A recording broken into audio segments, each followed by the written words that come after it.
Hi guys. If I look a little like bedheady and whatever, it's because I am. Although I threw a little makeup on top of my old makeup as I drove my son to school today. I just want to take this quick moment to do this video because it's been on my mind to do it, and I'm going to be fast, and I think it's super important.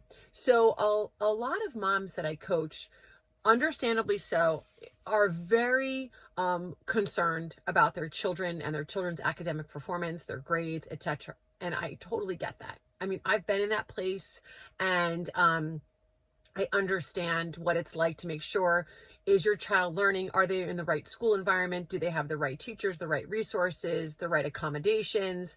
I get all of it. But I want to share something with you that I hope that you'll start doing in your own lives with your own children, especially with your children who are having trouble with anger, okay? So one of the things I've been doing with my kids for many years, actually, and you know from following me that I have 6 kids, and the youngest is Charlie. And so I think it's funny too when I try to do this video, because I know the camera's at this part of the phone, but sometimes I just look at myself. So if it looks like I'm not paying attention to you, I am. It's just hard. Like, how do I look over here into nothing? Like, I guess this looks like I'm looking at you at the camera. All right, I digress. Okay, just deal with where I'm looking, okay? But I'm trying to talk to you.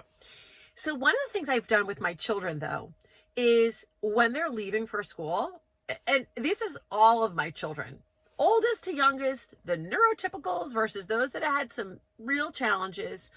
As they're leaving for school, I say things to them like, have a good day. I pray over them, and then I say things to them like this, and it's this one phrase that I've always used, which is, be a friend to the friendless. And then I kiss them, and I love them, get out the door, during the years that I wasn't homeschooling or whatnot. But the reason that that's so important, be a friend to the friendless, is because what I've done for my children is I haven't said to them, study hard, pay attention, focus. Those are all things that they may or may not be able to do. And it also sounds as if I am charging them with a responsibility that would make me happy if they did it. Whereas when I tell you, be a friend to the friendless, now that means I'm charging you with a responsibility that you must think that I think that you can do, and I do think you can do it. It's something you're equipped to do, but it puts you in a position of power and authority, and it gives you something else to think about in your day and about yourself. Because to be a friend to the friendless, like I've always told my children, there are children who are bullied, and then there's the children who is the bully. But I say, if you do not stand with those being bullied, you are just as bad as the bully. You have to stand with the one who is being bullied. Even if it's something as simple as, hey, Johnny, come on over here and sit with us, right?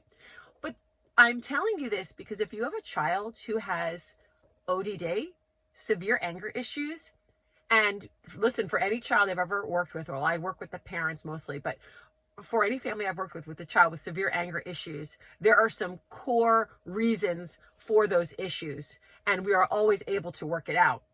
All right. So they are not inherently bad or evil, even on those days when it seems like they are. That being said, even a child in the throes of that season in their life where they are acting out, angry and raging, you can empower them with the phrase, be a friend to the friendless. Be a friend to the friendless. See, when we have children, for instance, like our ADHDers who can be, I'll get parents like, oh, he's so stubborn. He's such a jerk. He doesn't listen to me. I'm like, sounds to me like he's driven and he's passionate, right? We have to always leverage it. We have to always look at our children. What are their strengths and what seems like a weakness, right? We can always leverage that. Okay. And they need help to do that. So what we're doing when we say be a friend to the friendless is that we are leveraging their ability to stand up and be strong and be passionate, right? Because we know our ODDers, they've got that.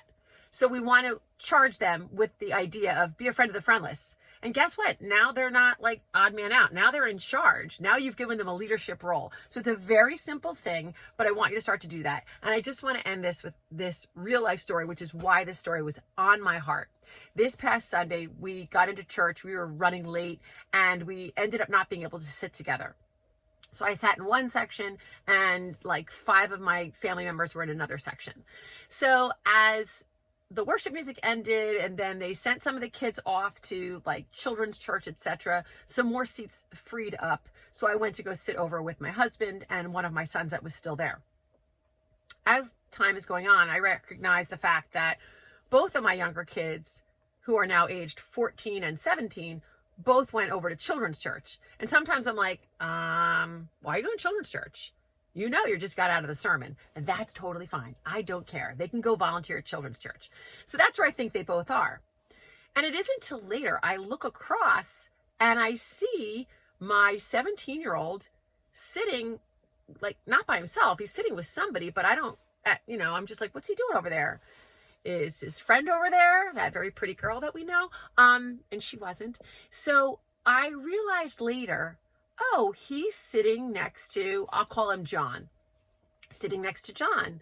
And John happens to be the friend of one of my older sons. I have a son who's 24, and he was sitting next to, so my son is sitting next to this boy, I'll call him John, who's about 24. My son is 17.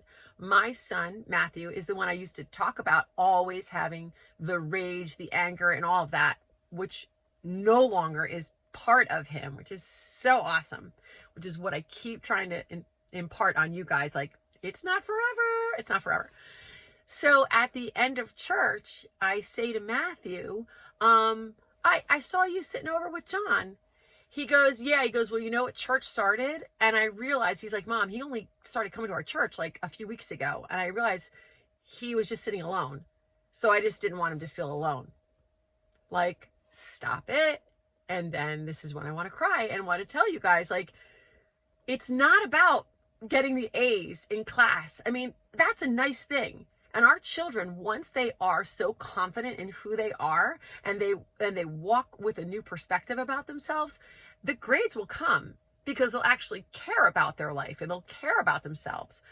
But in the beginning, when you are working with a child who is so angry and ragey, etc., put getting that A, just put it to the side right now. We need to build your child up to let them know they are good. They are a child who can bring something to the world. They are leaders. They can be loving. They can be honest. They can be kind. And that is way more powerful in our society right now, guys. We know that.